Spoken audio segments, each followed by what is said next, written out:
Episode 25 punishment मेरे करीब मत आओ। डिस्क्लेमर, यह कहानी काल्पनिक है। इसमें दर्शाए गए सभी पात्र काल्पनिक है। इसे मनोरंजन के लिए बनाया गया है और आप हमारे इस चैनल पर देख रहे हैं जिसका नाम टोबीरामा संजू नॉवल स्टोरी है। अब आते हैं स्टोरी पर आने से पहले एक बार वीडियो को लाइक कर दो। अब आगे। गुरूर की आंखें बड़ी हो गई और वो दूसरे पल विद्युत को खुद से दूर धक्का देते हुए बोली है, स्टॉप इट। मेरे पास आने की कोशिश भी मत करना। कल रात जो कुछ भी हुआ वो सिर्फ एक गलती थी और नशे की हालत में हुआ, इसके अलावा और कुछ भी नहीं। ये कहकर वो तुरंत सोफे से उठने की कोशिश करने लगी, लेकिन तभी विद्युत ने उसे कमर से पकड़ा और अपनी गोद में बिठाते हुए बोला, यू नो वॉट, तुम बहुत जिद्दी हो। गुरूर ने मुंह फूलते हुए कहा, मैं जिद्दी के साथ साथ घमंडी भी हूं। क्या तुम्हें ये नहीं पता? उसके चेहरे को गौर से देखने लगा और वो उसके गालों को खींचते हुए बोला, बट समटाइम्स तुम बहुत क्यूट भी होती हो। उसके मुंह से क्यूट सुनकर गुरूर उसे एकटक देखने लगी। वो बोली, पहली बार किसी के मुंह से खुद के लिए ऐसी तारीफ सुन रही हूँ। अदरवाइज सबने मुझे सिर्फ और सिर्फ घमंडी, जिद्दी, बदतमीज, बेवकूफ यही सारे नाम दिए हैं। ये कहते हुए उसकी आंखों में एक अनकहा सा दर्द था। विद्युत उसकी आंखों में गौर से देखते हुए बोला, अगर तुम मुझे एक्सेप्ट करती हो तो आई प्रॉमिस मैं तुम्हें इससे भी कई खूबसूरत नाम दूंगा। ये कहते हुए उसने उसके बालों में अपनी उंगलियों को फेरा। गुरूर की आंखें हल्के से बंद हो गए और उसने अपना सर ना चाहते हुए भी विद्युत के सीने पर टिका दिया। उसे देखकर अब विद्युत उसके बालों में हाथ चलाते हुए बोला, आर यू टायर्ड? गुरूर ने धीरे से कहा, हाँ, मैं इस झूठी दुनिया से बहुत थक गई हूं और सबसे ज्यादा थक चुकी हूं झूठे रिश्तों से। आज मुझे रियलाइज हुआ कि अगर इंसान के पास पैसा और पावर है तभी उसके पास रिश्ते हैं, और एक बार पैसा पावर खत्म हुआ तो रिश्तों की असलियत बाहर आ जाती है। इसके जवाब में विद्युत बोला, इतनी छोटी सी उम्र में बहुत कुछ सीख लिया है तुमने। ये सुनकर गुरूर अपना चेहरा उसके शर्ट में रब करते हुए गहरी सांस लेकर बोली, सीखा नहीं है, मैंने झेला है और इससे भी बहुत कुछ झेला है। तुम मुझसे दूर रहो, क्योंकि जो भी मेरे करीब आता है उसे सिर्फ तकलीफ से मिलती है। मैं किसी को प्यार नहीं दे सकती सिवाय नफरत और तकलीफ के। ये कहते हुए उसने विद्युत के गर्दन को घूरा और कुछ सोचते हुए उसने विद्युत के गर्दन पर कसकर बाइट कर लिया। विद्युत दूसरे पल गुरूर के बालों को कसकर पकड़ और उसे अपने गर्दन से दूर करते हुए बोला, यू आर राइट। तुम सिर्फ तकलीफ देने के लिए मेरे पास आती हो। बाय द वे, कुछ देर में डिनर आने वाला है, डिनर करके सो जाना। ये कहकर उसने उसे अब दूर कर दिया और वो उठकर वॉशरूम में जाने लगा। गुरूर उसे जाते देख हंसते हुए बोली, वैसे मिस्टर फटीचर, क्या तुम आज रात अपनी मिस्ट्रेस के साथ बिताने वाले हो? उसके मुंह से ये सुनकर विद्युत के कदम रुक गए और वो गुस्से के साथ उसके तरफ मुड़ते हुए बोला, जस्ट शट अप। मैंने तुमसे पहले ही ये बात क्लियर कर दी है कि वो कोई मेरी मिस्ट्रेस नहीं है। She is only my friend. ये सुनकर गुरूर ने हंसते हुए कहा, रियली? फ्रेंड है वो तुम्हारी या फिर फ्रेंड से भी ज्यादा? वैसे क्या वो तुम्हें बेड पर सेटिस्फाइड करती है लाइक मी? विद्युत ने दांत पीसते हुए कहा, you are crossing your limits. गुरूर सोफे पर लीन होकर बैठते हुए घमंड के साथ बोली, हदों को पहले ही मैंने तोड़ दिया है अपनाना, तो हदें मुझे जानती है और ना मैं हदों को। तुम इतना चीड़ क्यों रहे हो? क्या तुमसे तुम्हारा सच सुना नहीं जा रहा है? आखिर वो तुम्हारी मिस्ट्रेस ही है, इसलिए वो तुम्हारे घर में रह रही है और हमेशा हमारे कमरे में चली आती है। हमारे बीच कोई प्राइवेसी नहीं है। ये सुनकर विद्युत ने अपने हाथों की मुठ्ठियां बना ली। उसके हाथों की मुठ्ठियां देखकर गुरूर मुस्कुराए और बोली, शायद मिस्टर फटीचर को बहुत बुरा लग रहा है मैं उनके मिस्ट्रेस के बारे में जो बोल रही हूँ। वेल डोंट वरी, मुझे कोई फर्क नहीं पड़ता। तुम चाहे एक मिस्ट्रेस रखो या उसकी जैसी 10 मिस्ट्रेस रख लो। मैं तो सिर्फ यहाँ कुछ दिन के मेहमान हूँ, क्योंकि बहुत जल्द मैं यहाँ से भाग जाऊंगी। फिर तुम्हें जो करना है तुम वो कर सकते हो। उसके साथ तभी विद्युत ने कर्कश आवाज में कहा, तुम इस घर से एक कदम भी बाहर नहीं निकल सकती, इसलिए भाग जाने का ख्वाब देखना छोड़ दो। ये कहते हुए वो वॉशरूम के अंदर चला गया। वहीं ये सुनकर गुरूर दांत पीसते हुए बोली, तुम मुझे नहीं सिखाओगे कि मुझे क्या करना है, क्या नहीं? मुझे अच्छे से पता है मुझे यहाँ से भागना है, इसलिए मैं भाग कर रहूंगी। ये कहते हुए वो अपना फोन ऑन कर ली और गेम खेलने लगी। इधर दूसरी तरफ मुंबई, एक आलीशान विला के बाहर वो कार आकर रुकी और सबसे पहले गार्ड बाहर निकले। गार्ड्स ने तुरंत उस कार का गेट खोला और शौर्य उस लड़की को खींचते हुए कार से बाहर लेकर आया। उस लड़की की आंखों में डर था और उस लड़की ने जैसे ही उस विल को देखा उसके जहन में कुछ पुरानी यादें आने लगी। उस विला को देखकर वो डरते हुए बोली, शौर्य प्लीज मुझे घर जाने दो। मेरे मॉम डैड मेरा इंतजार कर रहे होंगे। प्लीज शौर्य तुम मेरे साथ ऐसे जबरदस्ती नहीं कर सकते। शौर्य उसे गुस्से के साथ खींचते हुए अंदर की तरफ बढ़ते हुए बोला, क्या तुम भूल गई मैंने तुम्हारे सौतेले माँ बाप से ही तुम्हें खरीदा है और उन्होंने खुद मुझे कहा है कि मैं तुम्हारे साथ जो मर्जी है वो कर सकता हूँ। इसलिए ये झूठे बहाने बनाना बंद कर दो मिस नव्या शर्मा। ये सुनकर नव्या की आंखों से आंसू निकलने लगे और उसने रोते हुए कहा, मैंने कभी सपने में भी नहीं सोचा था कि मेरे माँ बाप मुझे इस तरह किसी बिजनेस टाइकून के हाथों बेच देंगे जो मुझे इस तरह टॉर्चर करेगा। कितने मुश्किल से मैं यहाँ से भागी थी, लेकिन फिर से अब मुझे इसी कैद में रहना होगा। इससे अच्छा तो मैं अपनी जान दे दूं। लेकिन तभी शौर्य उसे खींचते हुए अंदर कमरे में लेकर आया और उसे बेड पर पटकते हुए बोला, गलत हो तुम। जब तक मैं जिंदा हूं तब तक तुम्हें मरने नहीं दूंगा। ये सुनते ही नव्या ने गुस्से के साथ रोते हुए कहा, शौर्य सिंह राठौड़ क्यों कर रहे हो तुम मेरे साथ ऐसा? मैंने तुमसे पहले ही कह दिया है कि मैं तुमसे प्यार नहीं करती, तो फिर क्यों जबरदस्ती मुझे अपने साथ रखने की कोशिश कर रहे हो? तभी शौर्य उसके करीब झुका और गुस्से के साथ उसके बाल को पकड़ते हुए बोला, अभी जबरदस्ती मैंने तुम्हारे साथ की नहीं है, लेकिन शायद अब मुझे तुम्हारे साथ जबरदस्ती करनी पड़ेगी। तब तुम्हें एहसास होगा कि मेरे खिलाफ जाने का क्या अंजाम होता है। ये सुनते ही नव्या की आंखों में डर आ गया और वो डरते हुए शौर्य को देखने लगी। शौर्य की आंखों में एक अलग ही भाव थे और वो उसे बेड पर धक्का देते हुए खुद के शर्ट की बटन खोलने लगा। उसे शर्ट की बटन खोलते देख नव्या की आंखें हैरानी और डर के साथ फैल गई। वो तुरंत बेड से उठते हुए बोली, शौर्य नहीं, तुम मेरे साथ ये सब नहीं कर सकते। ये एक तरह से जबरदस्ती है। मैं तुमसे प्यार नहीं करती। तुमने मुझे खरीदा है मेरे बाप से। शौर्य प्लीज मुझे जाने दो यहाँ से। ये कहकर वो तुरंत गेट की तरफ भागने की कोशिश की, लेकिन इस वक्त शौर्य ने उसे अपने कंधे पर उठा लिया और उसे सीधे बेड पर पटक दिया। एक बार फिर से नव्या रोने लगी। शौर्य उसके करीब झुकते हुए बोला, उन गुंडों ने कहाँ कहाँ छुआ है तुम्हें?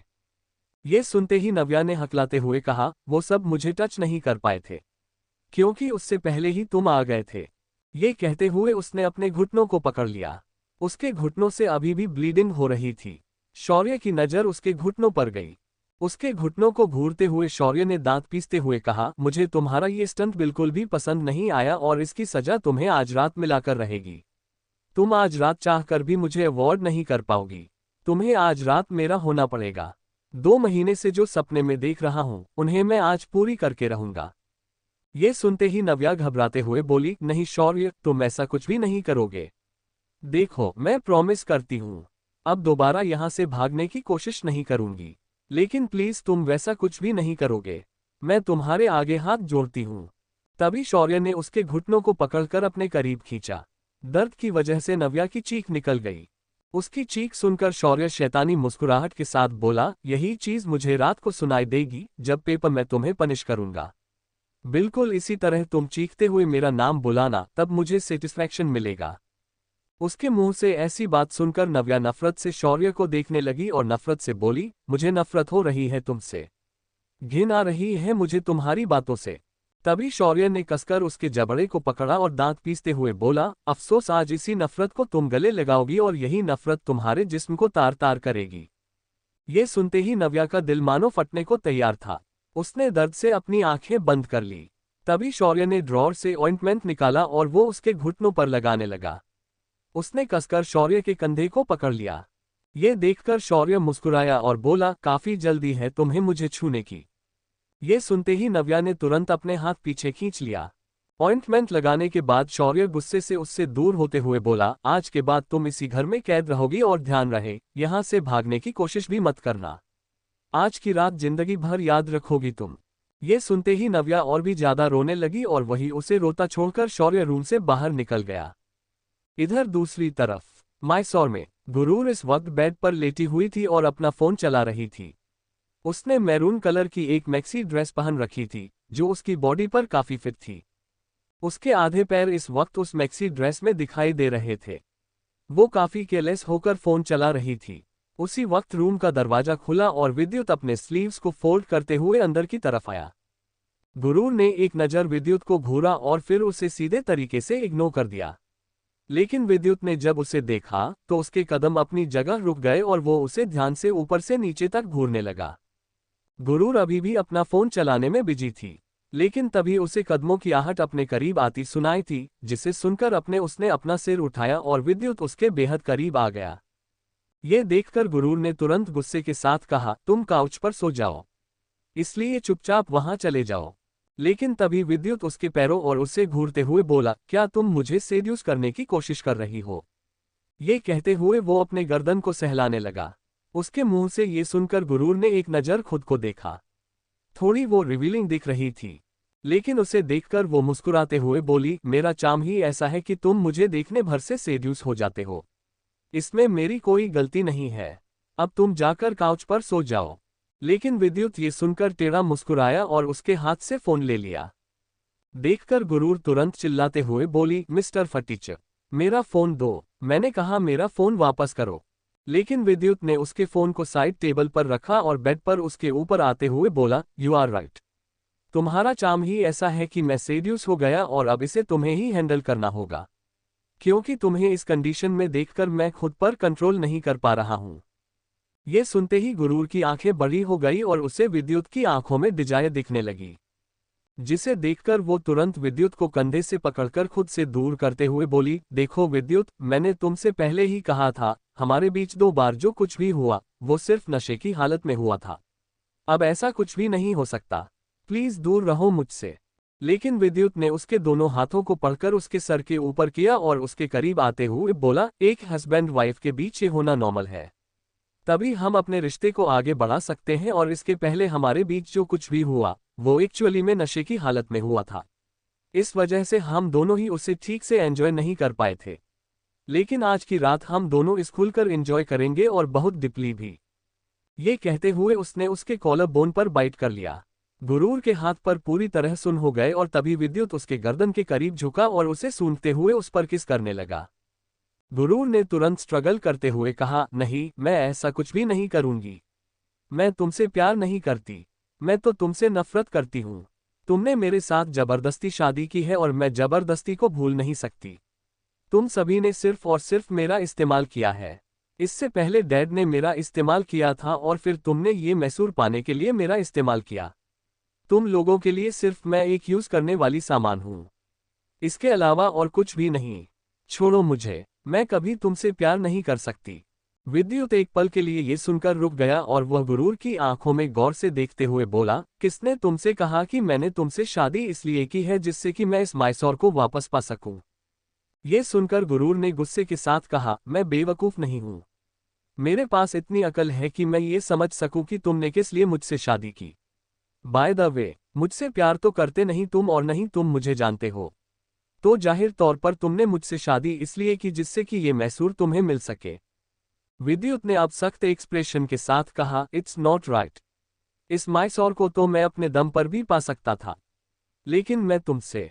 ये कहते कहते उसने अपनी बात अधूरी छोड़ दी और उससे दूर होकर सोफे की तरफ जाने लगा।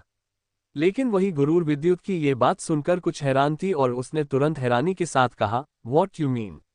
मिस्टर फटीचर, तुम कहना क्या चाहते हो? किस लिए तुमने मुझसे शादी की है? क्या तुम्हें माइसौर नहीं पाना था? विद्युत अब सोफे पर बैठ गया और वो दूर से ही उसे गौर से देखते हुए बोला, नहीं। ये सुनते ही गुरूर अब पूरी तरह हैरान हो गई। Subscribe to Tobirama Sanju novel story episode 26, you are my woman. अब आगे। ये सुनते गुरूर हैरान हो गई और हैरानी के साथ विद्युत से बोली, क्या तुम मुझसे मजाक कर रहे हो या फिर तुम्हें मैं कुछ ज्यादा ही बेवकूफ नजर आती हूँ? ये सुनकर विद्युत ने उसे घूरते हुए कहा, मुझे मजाक करना पसंद नहीं। फिर गुरूर विद्युत को घूरते हुए बोली, तो फिर तुमने मुझसे शादी क्यों की? विद्युत अब अपना लैपटॉप ऑन करते हुए बोला, बहुत जल्द पता चल जाएगा। ये सुनकर गुरूर ने मुस्कुराते हुए कहा, विद्युत वालिया, गुरूर माथुर तुमसे ज्यादा स्मार्ट है। मुझे अच्छे से पता है तुमने मुझसे शादी माइसौर को पाने के लिए की है, इससे ज्यादा और कुछ नहीं। इसलिए ये बकवास करना बंद कर दो। मैं तुम्हारी बातों में नहीं आने वाली।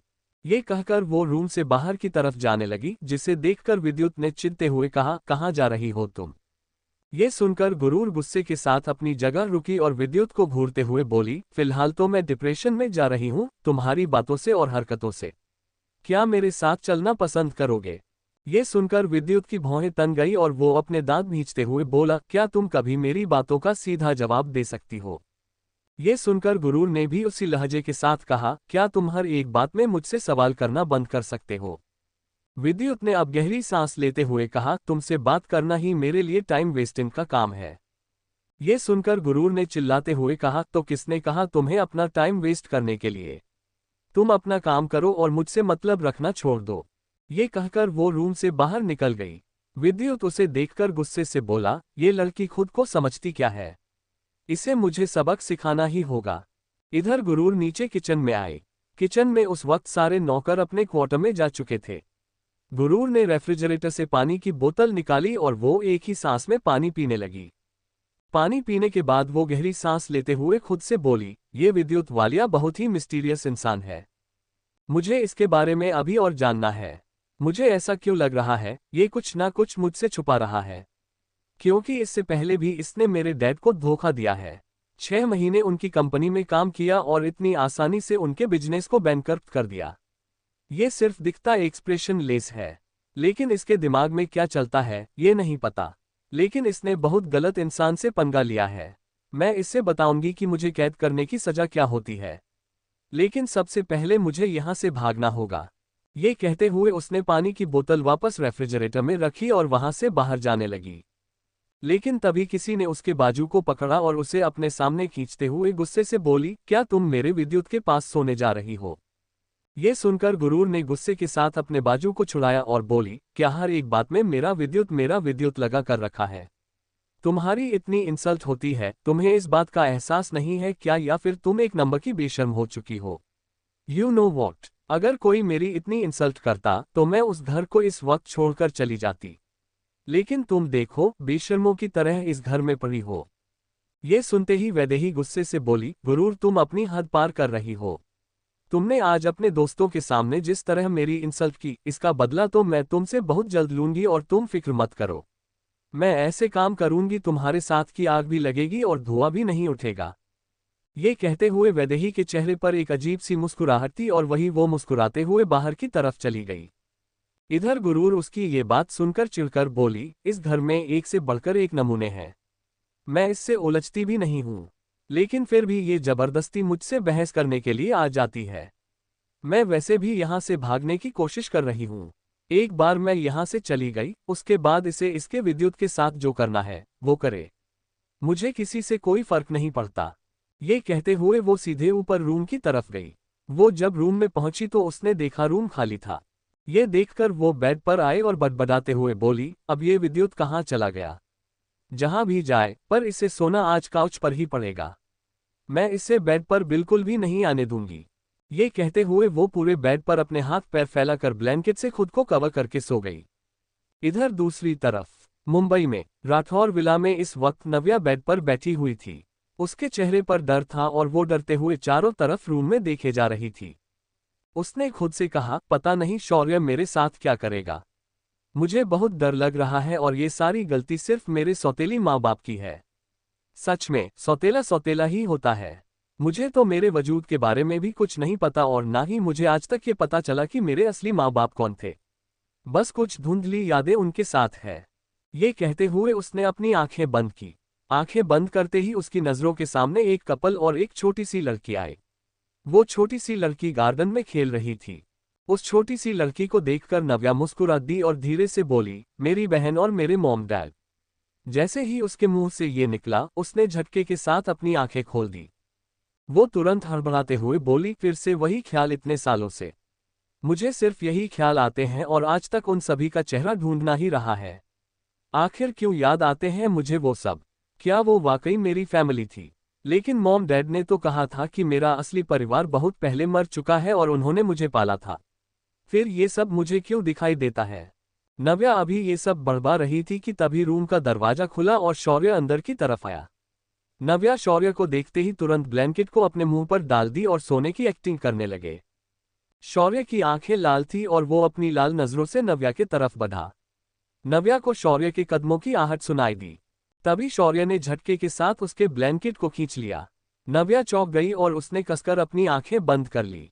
ये देखकर शौर्य नीचे झुका और उसके चेहरे को सहलते हुए बोला, क्या तुम मुझे बचाने की कोशिश कर रही हो? नव्या को महसूस हुआ कि इस वक्त शौर्य ने बहुत ज्यादा ड्रिंक कर रखी है, जिसे देखकर उसने तुरंत अपनी आंखें खोल दी। आंखें खोलते ही उसे शौर्य का चेहरा अपने बेहद नजदीक दिखाई दिया। उसके चेहरे को देखकर फिर एक पल के लिए नव्या बिल्कुल खामोश हो गई और मन में बोली, काश मैं उस दिन कॉलेज के एनुअल फंक्शन में इस इंसान से टकराई ना होती। न ही ये इंसान की नज़र मुझ पर पड़ती और न आज मैं इस इंसान की कैद में होती। शौर्य उसको कुछ बोलता ना देख अब गुस्से से उसके चेहरे को पकड़ते हुए बोला, मेरी बातों का जवाब दो। क्या तुम मुझसे आज रात बचने की कोशिश कर रही थी? नव्या अचानक से दर्द से सिहर उठी। उसने तुरंत अपनी आंखें खोल दी और जल्दी से सिरना में हिलाया। शौर्य उसके करीब आ चुका था और उसके होठों पर किस करते हुए बोला, अब बचने का कोई फायदा नहीं है, क्योंकि मैं तुम्हें आज रात नहीं छोड़ने वाला। कहते हुए वो गहराई से उसके होठों पर किस करने लगा। नव्या तुरंत उसे पढ़कर पीछे धक्का देते हुए बोली, शौर्य प्लीज स्टॉप इट। तुम ये नहीं कर सकते मेरे साथ। तभी शौर्य ने गुस्से के साथ कहा, क्यों नहीं कर सकता? यू आर माई वुमेन, मैं जो मर्जी आए वो तुम्हारे साथ कर सकता हूं। ये कहते हुए शौर्य ने उसके दोनों हाथों को पकड़कर उसके सर के ऊपर रखा और उसके होठों पर लगातार किस करने लगा। लेकिन नव्या की आंखों से आंसू निकलने लगे। उसे शौर्य की ये जबरदस्ती बिल्कुल पसंद नहीं आ रही थी। उसने तुरंत अपना चेहरा दूसरी तरफ घुमाया और शौर्य को धक्का देते हुए बोली, शौर्य प्लीज, मैं तुम्हारे आगे हाथ जोड़ती हूँ, मेरे साथ ऐसी जबरदस्ती मत करो। शौर्य अब गुस्से से उसके बालों को पकड़ते हुए बोला, मेरे आगे तुम्हें भीख मांगना ही पड़ेगा, लेकिन इस तरह नहीं, किसी और तरीके से। ये कहते हुए उसकी आंखों में शैतानियत साफ दिख रही थी और वो अब रूम की लाइट्स बंद करने लगा। रूम की लाइट बंद होते देख नव्या को कहीं ना कहीं समझ आने लगा कि उसके साथ अब क्या होने जा रहा था। वो बहुत ज्यादा घबरा गई और तुरंत बेड से उठने की कोशिश करने लगी। लेकिन तभी शौर्य ने उसे जबरदस्ती अपने करीब खींचा और उसे अपने सीने के पास लाते हुए उसे कसकर अपनी बाहों में पकड़ते हुए बोला, मुझसे दूर जाने की कोशिश मत करना। तुम्हारी वजह से मैं पिछले 5 रातों से नहीं सोया हूं और आज मुझे तुम्हारे साथ सुकून की नींद सोना है। नव्या जो स्ट्रगल कर रही थी, एक पल के लिए रुक गई और वो हैरानी के साथ शौर्य को देखने लगी। शौर्य ने अपनी आंखें बंद कर ली थी। नव्या ने मन में कहा, क्या शौर्य मेरे साथ कुछ भी नहीं करने वाला? लेकिन ऐसा कैसे हो सकता है? पर जो भी हो, ये मेरे लिए अच्छी बात है। ये कहते हुए उसके चेहरे पर एक सुकून आ गया। लेकिन वो शौर्य से थोड़ा दूर होने लगी, पर शौर्य ने उसे वापस अपने करीब खींचा और सख्त आवाज में बोला, मैंने कहा ना, डोंट मूव। ये सुनकर फिर नव्या रुक गई और उसने उसी तरह अपनी आंखें बंद कर ली। अगली सुबह मैसूर में सुबह गार्डन में इस वक्त गुरूर एक उम्मीद के साथ टहल रही थी। मेड गुरूर से कुछ बातें कर रही थी। तभी गुरूर आसपास का माहौल देखते हुए बोली, क्या यहाँ हर वक्त इतने सारे गार्ड्स लगे होते हैं? तभी मेड ने इसका जवाब देते हुए कहा, हाँ, ये गार्ड हमेशा यही रहते हैं। क्यों, क्या हुआ? आपको कुछ काम था? गुरूर ने मन ही मन कहा, हाँ, मुझे यहाँ से भागना है, पर अफसोस तुम मेरी मदद नहीं कर सकती। मुझे कुछ ना कुछ तो करना पड़ेगा यहाँ से भगाने के लिए। तभी उसने मेड से कुछ सोचते हुए कहा, आप मेरे लिए जाकर कॉफी लेकर आइए, मैं तब तक यहाँ गार्डन में टहल रही हूँ। ये सुनकर मेड वहां से नहीं गई, जिसे देखकर गुरूर ने चीढ़कर कहा, क्या हुआ? जाए ना। मेड ने हिचकिचाते हुए कहा, सर ने आपको अकेले छोड़ने के लिए मना किया है। ये सुनते ही गुरूर ने दांत पीसते हुए कहा, इस फटीचे की तो। लेकिन उसने फिर खुद को कंट्रोल किया और बोली, आप अपने सर को कह दीजिए कि मैं भाग नहीं जाऊंगी, अगर मुझे अकेला छोड़ा जाएगा तो। मुझे कॉफी पीनी है, प्लीज जाए लेकर आए, आपके पास सिर्फ 10 मिनट है। ये सुनकर मेड ने आखिर में अपना सर हिला दिया और वो ना चाहते हुए भी गुरूर को अकेले छोड़कर वहां से चली गई। इधर वैदेही गेट के पास खड़ी ये देख रही थी और उसके चेहरे पर एक शैतानी मुस्कुराहट आ गई। उसने एक फोन निकाला और कॉल डायल किया। कहते हुए वो गहराई से उसके होठों पर किस करने लगा। नव्या तुरंत उसे पढ़कर पीछे धक्का देते हुए बोली, शौर्य प्लीज स्टॉप इट। तुम ये नहीं कर सकते मेरे साथ। तभी शौर्य ने गुस्से के साथ कहा, क्यों नहीं कर सकता? यू आर माई वुमेन, मैं जो मर्जी आए वो तुम्हारे साथ कर सकता हूँ। ये कहते हुए शौर्य ने उसके दोनों हाथों को पकड़कर उसके सर के ऊपर रखा और उसके होठों पर लगातार किस करने लगा। लेकिन नव्या की आंखों से आंसू निकलने लगे। उसे शौर्य की ये जबरदस्ती बिल्कुल पसंद नहीं आ रही थी। उसने तुरंत अपना चेहरा दूसरी तरफ घुमाया और शौर्य को धक्का देते हुए बोली, शौर्य प्लीज, मैं तुम्हारे आगे हाथ जोड़ती हूं। मेरे साथ ऐसी जबरदस्ती मत करो। शौर्य अब गुस्से से उसके बालों को पकड़ते हुए बोला, मेरे आगे तुम्हें भीख मांगना ही पड़ेगा, लेकिन इस तरह नहीं, किसी और तरीके से। ये कहते हुए उसकी आंखों में शैतानियत साफ दिख रही थी और वो अब रूम की लाइट्स बंद करने लगा। रूम की लाइट बंद होते देख नव्या को कहीं ना कहीं समझ आने लगा कि उसके साथ अब क्या होने जा रहा था। वो बहुत ज्यादा घबरा गई और तुरंत बेड से उठने की कोशिश करने लगी। लेकिन तभी शौर्य ने उसे जबरदस्ती अपने करीब खींचा और उसे अपने सीने के पास लाते हुए उसे कसकर अपनी बाहों में पकड़ते हुए बोला, मुझसे दूर जाने की कोशिश मत करना। तुम्हारी वजह से मैं पिछले 5 रातों से नहीं सोया हूं और आज मुझे तुम्हारे साथ सुकून की नींद सोना है। नव्या जो स्ट्रगल कर रही थी, एक पल के लिए रुक गई और वो हैरानी के साथ शौर्य को देखने लगी। शौर्य ने अपनी आंखें बंद कर ली थी। नव्या ने मन में कहा, क्या शौर्य मेरे साथ कुछ भी नहीं करने वाला? लेकिन ऐसा कैसे हो सकता है? पर जो भी हो, ये मेरे लिए अच्छी बात है। ये कहते हुए उसके चेहरे पर एक सुकून आ गया। लेकिन वो शौर्य से थोड़ा दूर होने लगी, पर शौर्य ने उसे वापस अपने करीब खींचा और सख्त आवाज में बोला, मैंने कहा ना, डोंट मूव। ये सुनकर फिर नव्या रुक गई और उसने उसी तरह अपनी आंखें बंद कर ली। अगली सुबह मैसूर में सुबह गार्डन में इस वक्त गुरूर एक उम्मीद के साथ टहल रही थी। मेड गुरूर से कुछ बातें कर रही थी। तभी गुरूर आसपास का माहौल देखते हुए बोली, क्या यहाँ हर वक्त इतने सारे गार्ड्स लगे होते हैं? तभी मेड ने इसका जवाब देते हुए कहा, हाँ, ये गार्ड हमेशा यही रहते हैं। क्यों, क्या हुआ? आपको कुछ काम था? गुरूर ने मन ही मन कहा, हाँ, मुझे यहाँ से भागना है, पर अफसोस तुम मेरी मदद नहीं कर सकती। मुझे कुछ ना कुछ तो करना पड़ेगा यहाँ से भगाने के लिए। तभी उसने मेड से कुछ सोचते हुए कहा, आप मेरे लिए जाकर कॉफी लेकर आइए, मैं तब तक यहाँ गार्डन में टहल रही हूँ। ये सुनकर मेड वहां से नहीं गई, जिसे देखकर गुरूर ने चीढ़कर कहा, क्या हुआ? जाए ना। मेड ने हिचकिचाते हुए कहा, सर ने आपको अकेले छोड़ने के लिए मना किया है। ये सुनते ही गुरूर ने दांत पीसते हुए कहा, इस फटीचे की तो। लेकिन उसने फिर खुद को कंट्रोल किया और बोली, आप अपने सर को कह दीजिए कि मैं भाग नहीं जाऊंगी, अगर मुझे अकेला छोड़ा जाएगा तो। मुझे कॉफी पीनी है, प्लीज जाए लेकर आए, आपके पास सिर्फ 10 मिनट है। ये सुनकर मेड ने आखिर में अपना सर हिला दिया और वो ना चाहते हुए भी गुरूर को अकेले छोड़कर वहां से चली गई। इधर वैदेही गेट के पास खड़ी ये देख रही थी और उसके चेहरे पर एक शैतानी मुस्कुराहट आ गई। उसने एक फोन निकाला और कॉल डायल किया, जिसके बाद उसने कहा, आसपास की सिक्योरिटी हटा दो। ये सुनते उधर से किसी ने कहा, पर इससे हमें प्रॉब्लम हो सकती है। वैदेही ने गुस्से के साथ कहा, जितना कहा है बस इतना करो। ये सुनकर फिर कॉल कट हो गया। इधर गुरूर आसपास भागने की जगह ढूंढ रही थी, लेकिन तभी उसकी नजर गेट पर गई, जहां से सभी गार्ड्स धीरे धीरे करके गायब हो रहे थे। ये देखकर गुरूर ने हैरानी के साथ कहा, इन गार्ड्स को क्या हुआ? ये तो अभी तक यहीं पर खड़े थे, अभी कहाँ जा रहे हैं? तभी उसने आसपास देखा, वहां कोई नहीं था। ये देखकर अब गुरूर ने एक्साइटमेंट के साथ कहा, लगता है आज गलती से मेरा लक मेरा साथ दे रहा है, अब मैं यहां से भाग सकती हूं। ये कहते हुए उसके चेहरे पर एक मुस्कुराहट आ गई और वो तुरंत गेट की तरफ जाने लगी। वहां रास्ता चारों तरफ साफ था, कोई भी एक इंसान नहीं था, जिस वजह से कुछ ही पलों में गुरूर गेट से बाहर निकल गई। गेट के पीछे खड़ी वैदेही से सब देखकर शैतानी मुस्कुराहट के साथ बोली, तुम्हें नहीं पता, पर यहां से भागकर तुमने अपने लिए ही गड्ढा खोदा है। ये कहते हुए वो मुस्कुराने लगी और वही गुरूर अब वहां से भाग चुकी थी। इधर दूसरी तरफ वालिया इंडस्ट्रीज में सीईओ केबिन। इस वक्त विद्युत अपनी किंग साइज चेयर पर लीन होकर बैठा हुआ था। उसके हाथों में फाइल थी और दूसरे हाथों में पेपरवेट था। पेपरवेट को वो टेबल पर राउंड राउंड घुमा रहा था और आगे पीछे मूव होते हुए फाइल पढ़ रहा था। उसके चेहरे पर कोई भी भाव नहीं थे।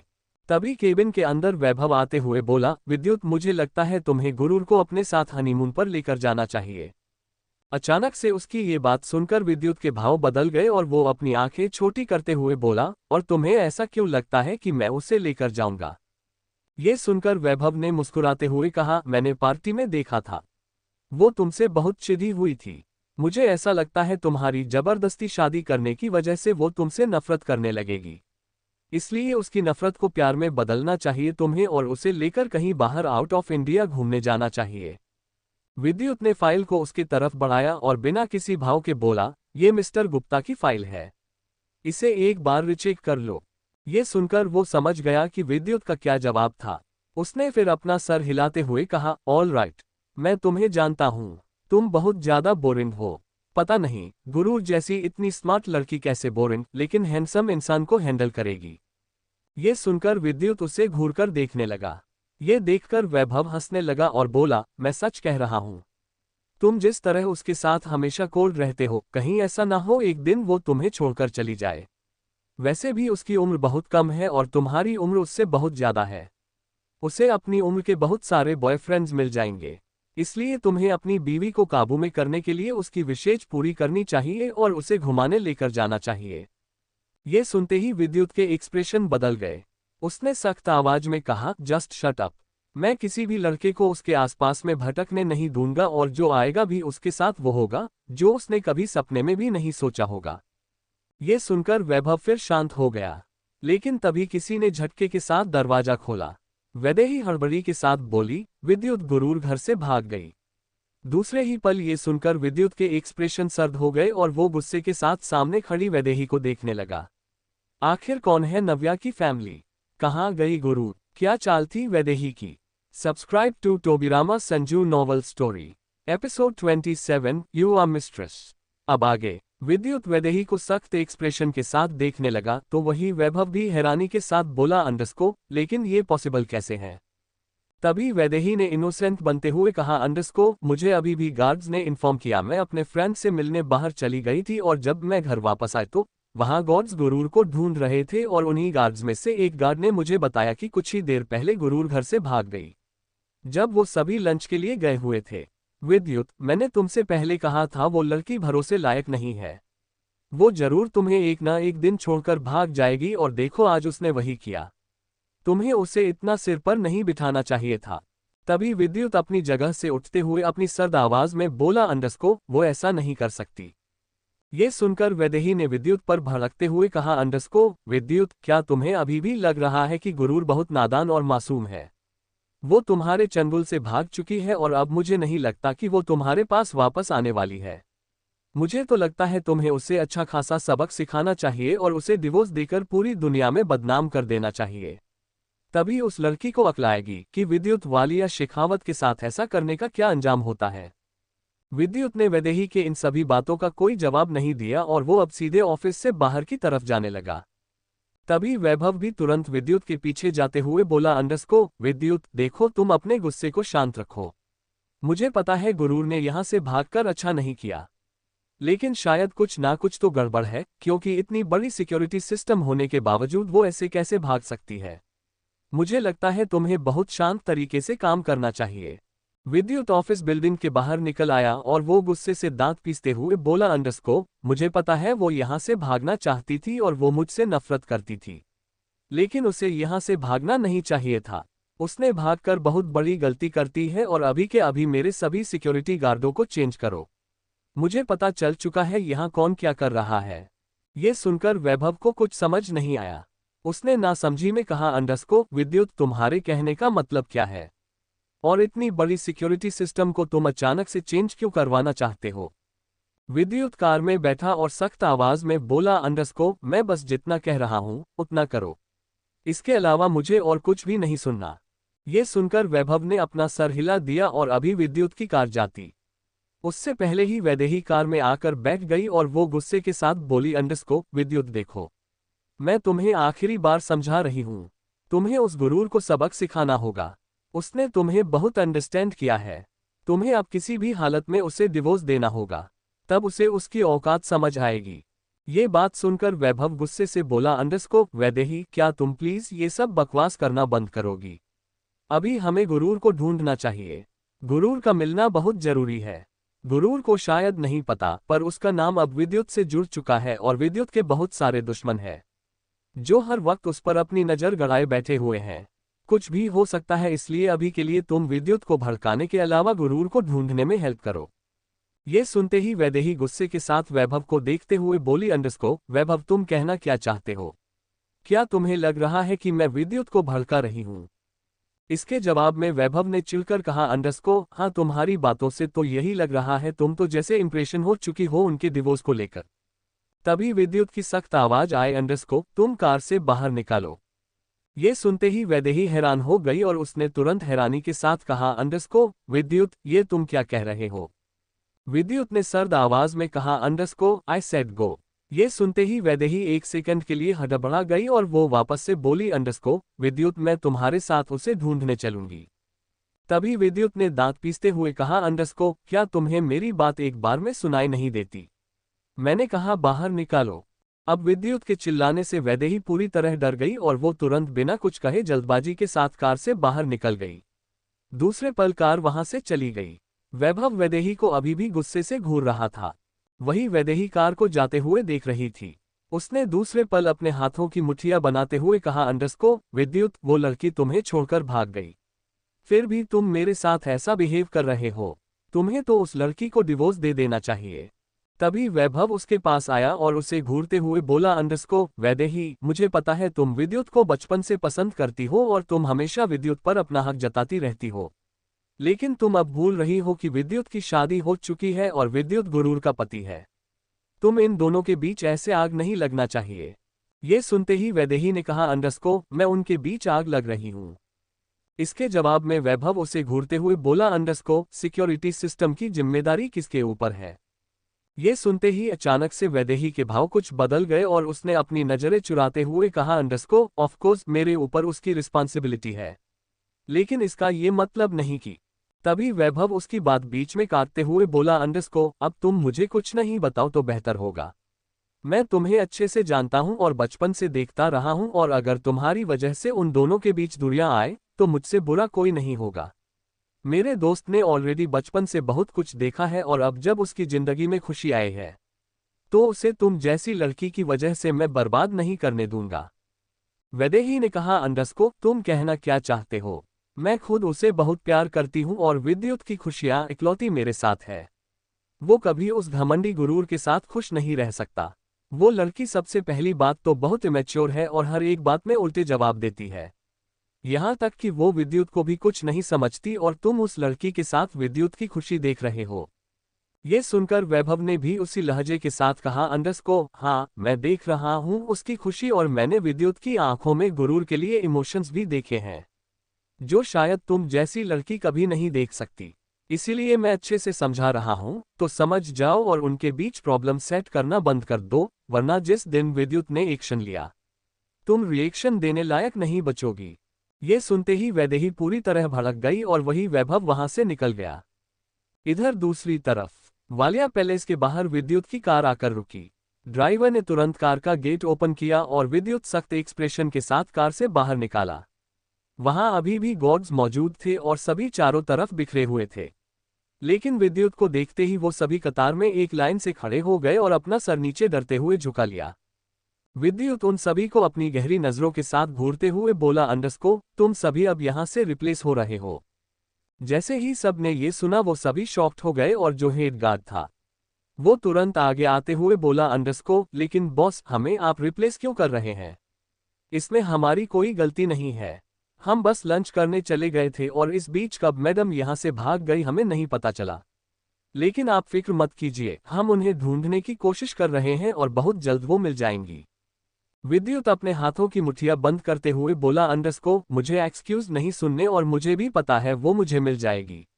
लेकिन अब तुम सभी यहां से रिप्लेस होंगे क्योंकि मैं नहीं चाहता कोई मेरे साथ रहकर मेरे आस्तीन का सांप बने। ये सुनते ही वो हेड का थोड़ा सा हिचकिचा गया और वही बाकी सब ने भी अपना सर झुका लिया। विद्युत सख्त एक्सप्रेशन के साथ अंदर की तरफ अपने कदम बढ़ाया। अंदर नीलेश और सुष्मिता सोफे पर बैठे हुए थे। विद्युत को देखते ही नीलेश और सुष्मिता को कुछ समझ नहीं आया। नीलेश तुरंत अपनी जगह से उठते हुए बोले अंडरस्को विद्युत बेटा तुम्हें तो इस वक्त अपने ऑफिस में होना चाहिए था ना तुम यहाँ क्या कर रहे हो। फिर विद्युत ने सर्द आवाज में कहा अंडरस्को क्या आप सबसे एक लड़की संभाली नहीं जाती। ये सुनते ही सुष्मिता और नीलेश घबरा गए और सुष्मिता जी तुरंत उठते हुए बोली अंडरस्को क्या हुआ बेटा ये तुम क्या कह रहे हो हमें कुछ समझ नहीं आ रहा है। इसके जवाब में विद्युत ने दांत पीसते हुए कहा अंडरस्को वो लड़की यहां से भाग गई और आप सबको पता ही नहीं चला। जैसे ही नीलेश और सुष्मिता ने ये सुना कि गुरूर वहां से भाग गई, वो दोनों शॉक हो गए और शॉक्ड होकर एक साथ बोले अंडरस्कोप क्या। विद्युत ने अपनी आंखें कसकर बंद की। उसका गुस्सा उसके माथे की नसों में उभर रहा था और नीलेश ये सब सुनकर तुरंत बोला अंडरस्कोप पर ये सब कैसे हुआ। हम मंदिर चले गए थे और जब वापस आए तो हमें इसके बारे में कुछ पता नहीं चला। तभी पीछे से वैदेही अंदर आते हुए बोली अंडरस्कोप मैंने तो आपसे पहले ही कहा था कि उस लड़की पर भरोसा मत करो। उस लड़की को सिर्फ माइसौर को अपना बनाने के लिए इस्तेमाल करो, उसके बाद उसे छोड़ दो। लेकिन आप सब ने मेरी बात नहीं मानी। अब देखो वो किस तरह हमारी बेइज्जती करवाकर चली गई और अभी तो ये कम है। ये सोचिए जब रजनीश अंकल को और विनय अंकल को इसके बारे में पता चलेगा तो वो कितना बखेड़ा खड़ा करेंगे। वह तो सीधे मीडिया में जाएंगे और फिर कहीं ऐसा ना हो कि विद्युत के हाथ से ये पूरा माइसौर ही चला जाए। उसकी ये बात सुनते ही नीलेश तुरंत गुस्से से बोले अंडरस्कोप वैदेही चुप रहो तुम।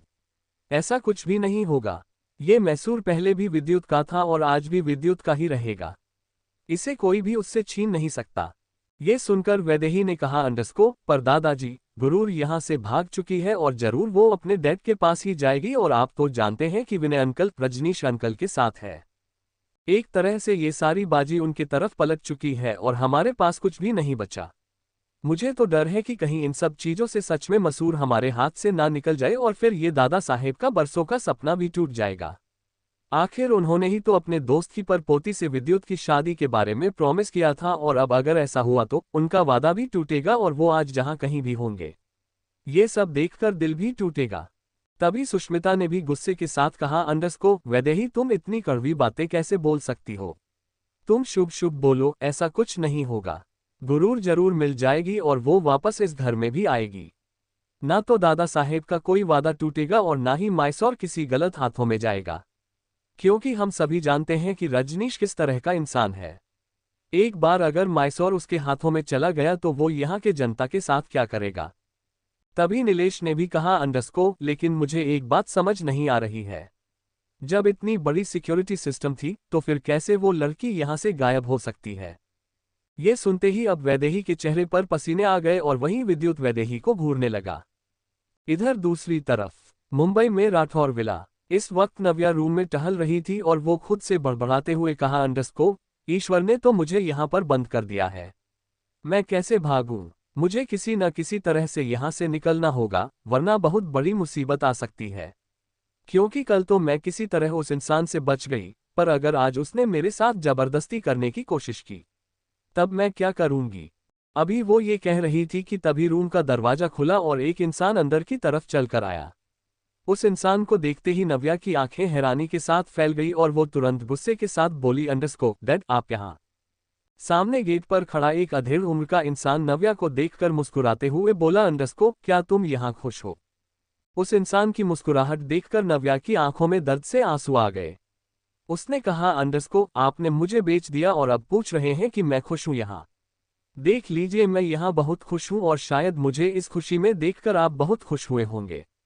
ये सुनकर जितेंद्र हंसते हुए बोला अंडरस्कोप हाँ मैं बहुत ज्यादा खुश हूँ तुम्हें यहाँ देखकर, क्योंकि तुम्हारी वजह से मेरी कंपनी डूबने से बच गई और मैं तुम्हें यहाँ सिर्फ समझाने आया हूँ कि दोबारा से भागने की कोशिश मत करना और शौर्य सर को कोई भी शिकायत का मौका मत देना। उन्हें तुम अच्छे से खुश रखना, क्योंकि अगर इस बार तुम यहाँ से भागी तो मुझ पर मुसीबत आ सकती है। मैं नहीं चाहता कि मेरी कंपनी फिर से डूबे और अगर तुम्हारी वजह से ऐसा कुछ भी हुआ तो मैं तुम्हें जिंदा नहीं छोड़ूंगा। ये सुनते ही नव्या तुरंत आगे बढ़ी और वो गुस्से के साथ रोते हुए जितेंद्र के कॉलर को पकड़ते हुए बोली अंडरस्कोप क्यों? आपने मेरे साथ ऐसा क्यों किया? अगर आपको मुझे नहीं पालना था तो बचपन में ही अनाथ आश्रम में छोड़ दिया होता। आखिर मुझे इतनी बड़ी करके सौतेले जैसा क्यों बिहेव किया आपने मेरे साथ? क्या आपको तरस नहीं आया मुझे बेचते हुए? क्या आपको घिन नहीं आए अपने ऊपर? तभी जितेंद्र ने अपने कॉलर से उसके हाथ को झकते हुए बोले अंडरस्कोप नहीं आया मुझे तुम पर कोई तरस, क्योंकि मुझे तुमसे कोई प्यार नहीं है। मुझे सिर्फ अपनी बेटी से प्यार है और मैं तुम्हें इतना बड़ा इसीलिए किया था जिससे कि मैं आगे चलकर तुमसे फायदा निकलवा सकूं और मेरा फायदा हो चुका है। मैं तुम्हें आखिरी बार समझा रहा हूं, यहाँ खुशी से रहो। सुर सिंह राठौड़ पूरे मुंबई का बिजनेस टाइकून है। इसके साथ रहने से तुम्हारी किस्मत बदल सकती है। तुम महारानी की तरह रहोगे, इसलिए अब यहाँ अच्छे से रहो। ये कहकर वो आगे बढ़ा और वहां से जाने लगा। लेकिन नव्या ने गुस्से के साथ खिसियाते हुए कहा, अंडरस्को, आप घटिया हो डैड, आप तो बाप के नाम पर भी कलंक हो। नफरत हो रही है मुझे आपसे। लेकिन अब तक जितेंद्र जा चुका था। नव्या वही घुटनों के बल बैठ गए और जोर जोर से रोने लगी। उसका दर्द उसके आंसुओं से बह रहा था। इधर दूसरी तरफ वालिया पैलेस में विद्युत एकटक वैदेही को घूरने लगा। तभी वैदेही ने तुरंत अपने आप को बचाते हुए कहा, अंडरस्को, मुझे नहीं पता सिक्योरिटी गार्ड्स ने कैसे अपना काम किया है। मैं तो उन पर हमेशा नजर ही रखती रहती हूँ। मुझे तो लगता है सिक्योरिटी गार्ड की गलती है। उन्हें जल्द से जल्द फायर कर देना चाहिए और अब अगर गुरूर इस घर को छोड़कर जा चुकी है तो मुझे नहीं लगता हमें इसके बारे में इतना सोचना चाहिए। हमें उसे जाने देना चाहिए और विद्युत को उसे डिवोर्स दे देना चाहिए। ये सुनते ही नीलेश और सुष्मिता हैरान हो गए और अभी कोई कुछ कहता उससे पहले ही सीढ़ियों से एक गुस्से भरी आवाज आएगी, अंडरस्को, क्या तुम सच में चाहती हो कि मैं अपने पति को डिवोर्स दे दूं, जिससे तुम मिस्ट्रेस की जगह मेरी सब्स्टिट्यूट बन जाओ। इस आवाज को सुनते ही सभी शॉक्ड होकर सीढ़ियों की तरफ देखने लगे और वहीं विद्युत के चेहरे पर एक तिरछी मुस्कुराहट आ गई और उसकी नजर भी स्टेटस की तरफ चली गई। लेकिन वैदेही ने जैसे स्टेटस की तरफ देखा उसके पैरों तले जमीन के खिसक गई। Subscribe to Tobirama Sanju novel story episode 28, क्या तुम मुझे सेड्यूस करके बर्बाद करोगी। अब आगे। उस आवाज को सुनते ही सभी स्टेयर्स की तरफ देखने लगे और वहीं विद्युत के चेहरे पर एक गहरी मुस्कुराहट आ गई और उसकी नजर भी स्टेयर्स की तरफ चली गई। इधर जैसे ही वैदेही ने स्टेयर्स से उतर रही गुरूर को देखा, उसके पैरों तले जमीन खिसक गई और वो तुरंत शॉक्ड होकर बोली, अंडरस्को, ये गुरूर यहाँ कैसे आए। वहीं नीलेश और सुष्मिता जी ने भी गुरूर की आवाज सुनकर उसे स्टेयर्स की तरफ देखने लगे और वो भी हैरान हो गए। किसी को भी समझ नहीं आ रहा था कि आखिर वहां क्या हो रहा था। अभी कुछ देर पहले उन्हें पता चला था कि गुरूर यहां से भाग चुकी है, तो फिर अब वो ऐसे स्टेयर्स से नीचे कैसे आ रही थी। वहीं गुरूर के चेहरे पर गुस्सा था और वो वैदेही को देखते हुए नीचे आए और बोली, अंडरस्को, वैदेही, तुम क्या कहने की कोशिश कर रही हो। क्या तुम ये चाहती हो कि मैं इस घर को छोड़कर भाग जाऊं, जिससे कि तुम मेरी जगह पर आ सको। ये सुनते ही वैदेही ने हैरानी के साथ कहा, अंडरस्को, तुम यहाँ कैसे। तुम तो भाग गई थी ना, मैंने खुद तुम्हें घर से बाहर जाते हुए देखा था, फिर तुम। तभी उसकी बातों को बीच में काटते हुए गुरूर ने विद्युत की तरफ देखते हुए कहा, अंडरस्को, विद्युत, क्या तुमने सुना भी। वैदेही ने मुझे घर से बाहर जाते हुए देखा था, लेकिन फिर भी इन्होंने मुझे रोकने की कोशिश नहीं की। क्या अभी भी तुम कुछ कहना चाहते हो। ये सुनते ही वैदेही की आंखें बड़ी हो गई। उसे एहसास हुआ कि उसने अभी अभी क्या बोला था। वो तुरंत अपने कदम पीछे लेते हुए विद्युत को देखने लगी। वहीं विद्युत अब वैदेही को घूरने लगा। वैदेही तुरंत अपनी बचाव में बोली, अंडरस्को, विद्युत, मेरे कहने का वो मतलब नहीं था। मैं तो ये कहना चाहती हूँ कि गार्ड्स ने बताया था कि ये यहाँ से भाग गई, तभी मुझे इसके बारे में पता चला, बाकी मैंने वाकई इसे घर से बाहर जाते हुए नहीं देखा। अगर मैं देखती तो मैं इसे कभी घर से बाहर ही ना जाने देती। तभी गुरूर अपने हाथ फोल्ड करते हुए मुस्कुराए और बोली, अंडरस्को, वैदेही, तुम्हें नहीं लगता तुम अपनी बातों को झूठ से छुपाने की कोशिश कर रही हो। अगर मुझे इससे फर्क नहीं पड़ता, पर मैं तुम्हें एक बात क्लियर कर देना चाहती हूँ। विद्युत मेरे पति हैं और मैं अपने पति को छोड़कर अब कभी नहीं जाऊंगी, गॉट इट। ये सुनते ही वैदेही की आंखें बड़ी हो गई। उसका दिमाग इस वक्त पूरी तरह ब्लैक हो चुका था और उसके चेहरे की हवाएं उड़ी हुई थी। ये देखकर गुरूर मुस्कुराए और उसकी तरफ बढ़ते हुए धीरे से बोली, अंडरस्को, क्या हुआ। तुम तो बहुत ज्यादा शौक हो मुझे यहाँ देखकर। क्या तुम्हारा प्लान उल्टा पड़ गया। तभी वैदेही ने गुस्से के साथ कहा, अंडरस्को, तुम तो भाग गई थी ना, फिर तुम यहाँ दोबारा क्यों आए। गुरूर ने मुस्कुराते हुए कहा, अंडरस्को, तुम्हारे शौकन फेस को देखने के लिए। यू नो वॉट, मुझे तुम्हारा यही चेहरा देखना था, इसलिए मैं वापस आ गई। तभी वहां पर नीलेश की गुस्से भरी आवाज आए, अंडरस्को, यहाँ आखिर चल क्या रहा है। मुझे कुछ भी समझ नहीं आ रहा है। तभी सुष्मिता जी ने भी कहा, अंडरस्को, हाँ विद्युत, गुरूर, आखिर हो क्या रहा है तुम दोनों के बीच में। पहले तुम कह रहे थे कि ये यहाँ से भाग गई और अब ये घर में ही मौजूद है। तभी विद्युत गुरूर को घूरते हुए बोला, अंडरस्को, क्या तुम कुछ जवाब देना चाहती हो। इसके जवाब में गुरूर विद्युत को अपनी आंखें छोटी करते हुए घूरी और फिर बोली, अंडरस्को, ऑफकोर्स मैं ही इन सबको जवाब दूंगी। ये कहते हुए वो नीलेश और सुष्मिता जी की तरफ देखते हुए बोली, अंडरस्को, एक्चुअली मैं इस घर से बाहर जरूर निकली थी, लेकिन मैं कहीं भाग नहीं रही थी। ये सुनकर नीलेश के साथ साथ सुष्मिता और वैदेही भी उसे नासमझी में देखने लगी। तभी गुरूर ने मुस्कुराते हुए कहा, अंडरस्को, बाहर रोड साइड पर मुझे एक पप्पी दिखाई दिया था। वो पप्पी रोड क्रॉस करने की कोशिश कर रहा था, पर आसपास इतने सारे कार्स आ रही थी कि वो पप्पी रोड क्रॉस नहीं कर पा रहा था।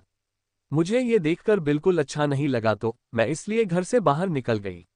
लेकिन जब मैं उस पप्पी के पास जाने लगी तो पप्पी दूर भागने लगा और उसके चलते ही मुझे घर वापस लौटने में देर हो गई। पर मुझे नहीं पता था मेरे इस एक स्टंट से लोग ये समझने लगेंगे कि मैंने यहाँ से भागने की कोशिश की है, और मुझे अच्छे से पता है ये अफवाह भी किसने उड़ाए हैं। ये कहते हुए वो वैदेही की तरफ घूरने लगी, तो वही वैदेही ये सब सुनकर गुस्से से अपने दांत पीसने लगी। उसने मन ही मन कहा, अंडरस्को, ये लड़की जितनी सीधी मुझे अभी तक दिख रही थी, ये उससे भी चालाक है। मुझे नहीं पता था कि ये इतनी ज्यादा चालाकी करेगी मेरे साथ। मुझे अच्छे से पता है तुम कुछ ना कुछ तो छुपा रही हो, और तुम्हारा वापस आना जरूर कुछ ना कुछ अलग मकसद है, और इसके बारे में पता लगा कर ही रहूंगी। तभी सुष्मिता जी वैदेही को घूरते हुए बोली, अंडरस्को, वैदेही, आवाज के बाद तुम गुरूर पर कोई इल्जाम मत लगाना, और वो सच कह रही है, वो विद्युत की बीवी है। वो भला क्यों इस घर को छोड़कर जाएगी? मुझे लगता है तुम्हें अब इनके बीच नहीं बोलना चाहिए। तभी इसके जवाब में गुरूर ने मुस्कुराते हुए कहा, अंडरस्को, आंटी आप रहने दीजिए। वैदेही को मैं अच्छे से समझा दूंगी, क्योंकि आपकी बातें ये ठीक से समझ नहीं पाएंगी। पर अगर मैं समझाऊंगी तो वो जरूर समझ जाएंगी, है ना वैदेही? ये कहते हुए गुरूर ने इनोसेंट सा फेस बनाकर वैदेही को देखा, तो वही वैदेही गुस्से से उसे घूरने लगी। तभी विद्युत आगे आया और वो गुरूर के हाथ को पकड़कर उसे लिफ्ट की तरफ लेकर जाने लगा। ये देखकर गुरूर ने धीरे से अपना हाथ छुड़ाते हुए कहा, अंडरस्को, रुको, अभी मेरी बात पूरी नहीं हुई है। मुझे अभी उस वैदेही को अच्छे से जवाब देना है। लेकिन विद्युत ने उसे अपनी सर्द निगाहों से देखा। विद्युत की निगाहों को देखकर गुरूर कसमसाकर चुप हो गई और अपने दांत पीसने लगी। वहीं विद्युत उसे खींचते हुए कमरे की तरफ लेकर चला गया। इधर नीलेश और सुष्मिता जी वापस सोफे पर बैठ गई और सुष्मिता जी ने गहरी सांस लेकर कहा, अंडरस्को, मैं तो एक पल के लिए डर गई थी। मुझे सच में लग गया था कि गुरूर घर छोड़कर चली गई। लेकिन मैं कितनी गलत थी। वो बेचारी तो एक बेजुबान जानवर की मदद करने गई थी। सच में ये जितनी हमें घमंडी दिखती है, ये उतनी है नहीं। ये बहुत समझदार है। हमारे विद्युत की किस्मत बहुत अच्छी है कि उसे ऐसी बीवी मिली है। ये सुनकर नीलेश ने भी मुस्कुराते हुए कहा, अंडरस्को, शिव साहब बहुत नेक दिल इंसान थे, तो जाहिर सी बात है उनकी परपोती भी उनकी तरह ही होगी। जब मैंने पहली बार गुरूर को देखा था तो मुझे ऐसा लगा था जैसे मैं शिव साहब को देख रहा हूँ। गुरूर वाकई बहुत अच्छी लड़की है, लेकिन उसके अंदर घमंड बिल्कुल अपने परदादा की तरह है, और होना भी चाहिए, आखिर वो राजपूताना खून है।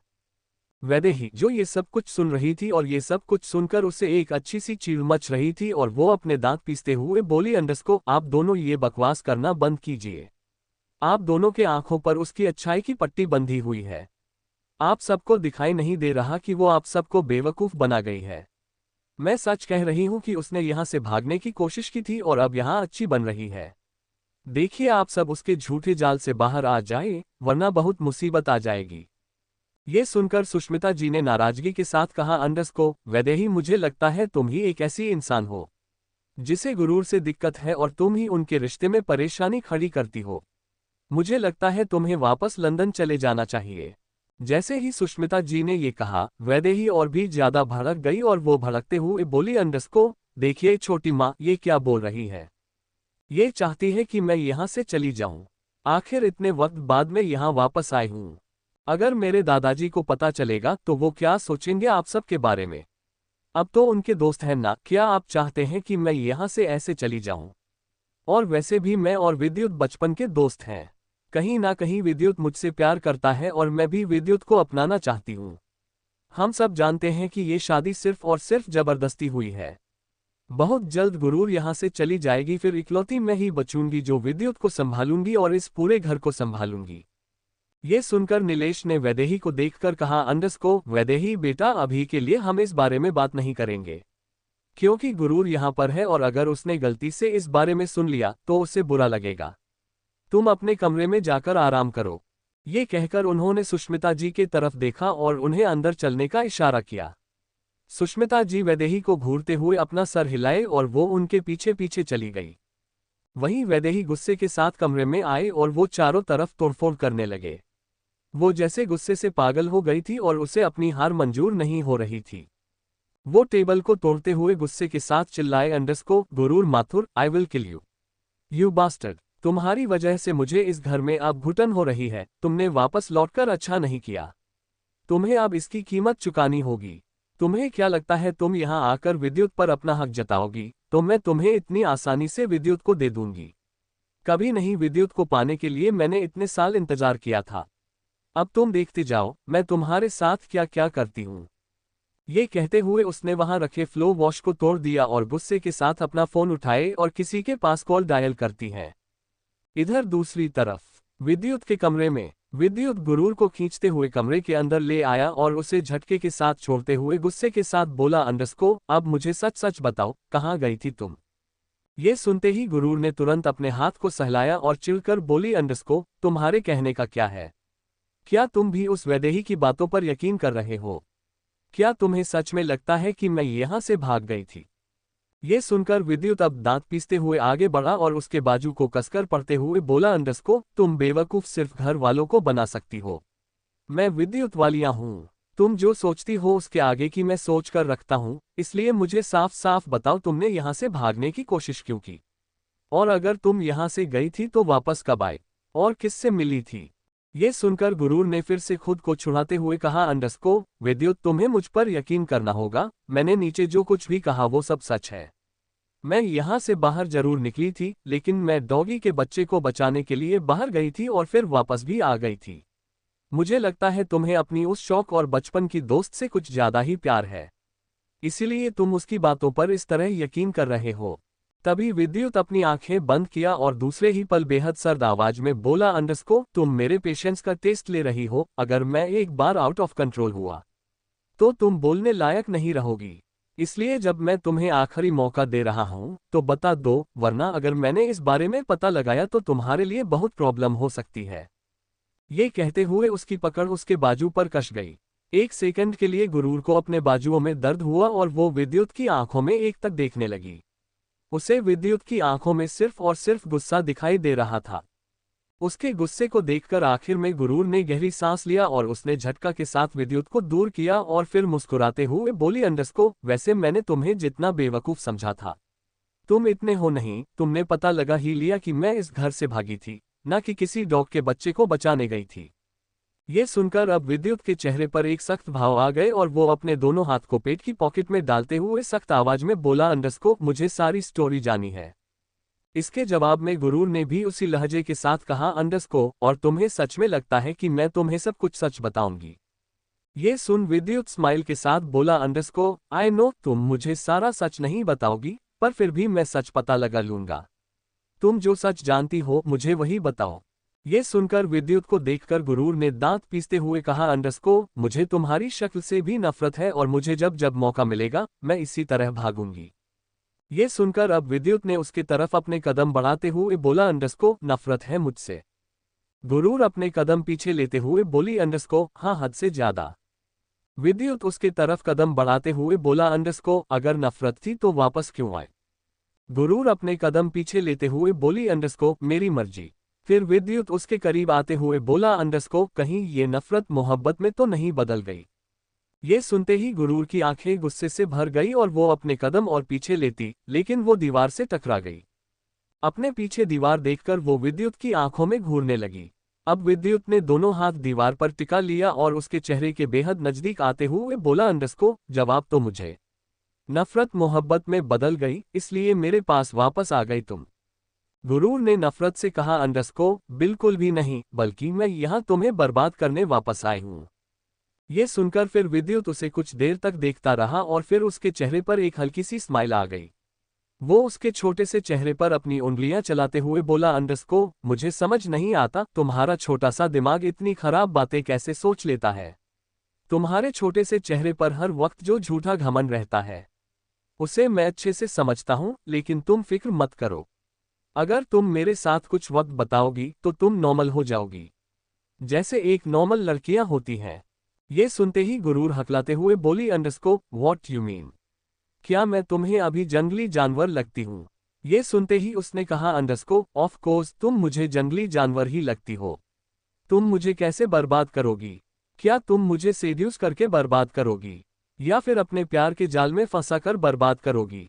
विद्युत ने जैसे ही ये बातें कहते ही गुरूर एकदम से विद्युत को देखने लगी। Subscribe to Tobirama Sanju novel story.